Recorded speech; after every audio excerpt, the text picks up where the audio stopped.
వైఎస్ఆర్ కాంగ్రెస్ పార్టీకి సంబంధించిన social media కార్యకర్తలను అరెస్టులు చేయడం, నిర్బంధించడం, దారుణంగా హింసించడం, ఏ సెక్షన్ బుద్ధి పెడితే ఆ సెక్షన్ వాళ్ళ మీద పెట్టేయడం అండ్ మేజిస్ట్రేట్లైన వాళ్లకు రిమాండ్ విధించేయడం, ఇది ఒక యజ్ఞంలా, ఒక ఉద్యమంలా చేశారు పోలీసులు అండ్ ప్రభుత్వం. ఇది ఒక యజ్ఞంలాగా.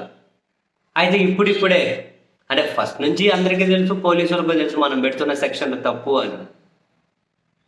భారత న్యాయ సంహిత బిఎన్ఎస్ కింద బిఎన్ఎస్ 111 కింద సెక్షన్లు పెట్టారు. అది వ్యవస్థీకృత నేరం అని. మామూలుగా వ్యవస్థీకృత నేరం అనేది ఏదో సైబర్ నేరాలు, దొంగతనాలు, హత్యలు, మానభంగాలు, గంజాయి, డ్రగ్స్ సరఫరా ఇటువంటి వాటికి వర్తించేది. అది ఇదంతా అటువంటి వాటికి వర్తిస్తుంది.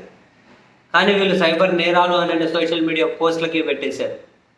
అండ్ మెజిస్ట్రేట్లు కూడా మొన్నటికి మనం చూసాం, ఆంధ్రప్రదేశ్ హైకోర్టు కూడా చాలా తీవ్రమైన పదజాలంతోనే మెజిస్ట్రేట్లు మెదడు వాడినట్లు లేరు, ఉపయోగించినట్లు లేరు, మిషనరీ అంటే యాంత్రికంగా రిమాండ్ విధించేశారు. వాళ్ళకి ఏ విధంగా బిఎన్ఎస్ 111 అనే ఒక వ్యవస్థీకృత నేరం అనే సెక్షన్లు వర్తిస్తాయి అని చెప్పి మొన్నటికి మన హైకోర్టు తీర్పు చెప్పింది.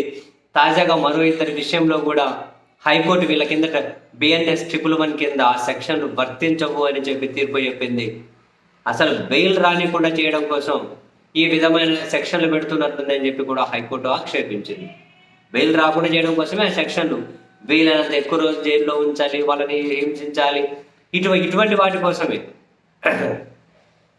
పోలీసులకు తెలియదా బిఎన్ఎస్ 111 కింద సెక్షన్లు ఆ సెక్షన్ కింద కేసు పెట్టాలంటే గత 10 ఏళ్లలో కనీసం వాళ్ళ మీద 2 ఛార్జ్ షీట్లు దాఖలై ఉండాలి, కనీసం ఒక ఛార్జ్ షీట్ అయినా కోర్టు విచారణకు తీసుకొని ఉండాలి అని. ఇవేమీ లేవు. అయినా పెట్టారు అంటే వీళ్ళంత ఎక్కువ కాలం జైల్లో ఉంచాలి అని. ఇప్పుడు ఆ సెక్షన్లో వాళ్ళకు వర్తించవని చెప్పారు. సో 1 by 1 వాళ్ళ కింద పెట్టినటువంటి ఆ సెక్షన్లు ఇంకా అంటే ఎలిజిబుల్ కావు, తీసేయాల్సి ఉంటుంది. బట్ ఇన్ని రోజులైతే వాళ్ళని జైల్లో ఉంచగలిగారు, వాళ్ళనైతే నిర్బంధించగలిగారు, వాళ్ళనైతే హింసించగలిగారు.